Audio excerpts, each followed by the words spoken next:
हरि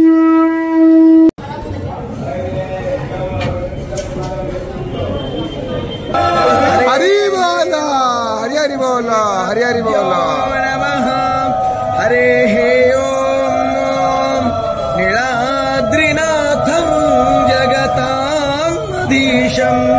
चिदं स्वरूपं शरणैकनाथं श्रीनीलवोक्ताधिपति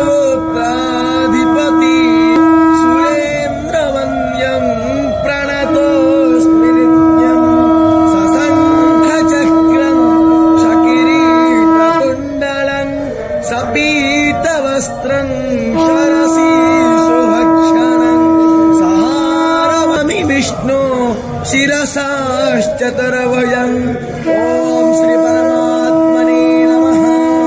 अथो पंचदशोऽध्यायः स्त्री पुरुषोत्तम योगः।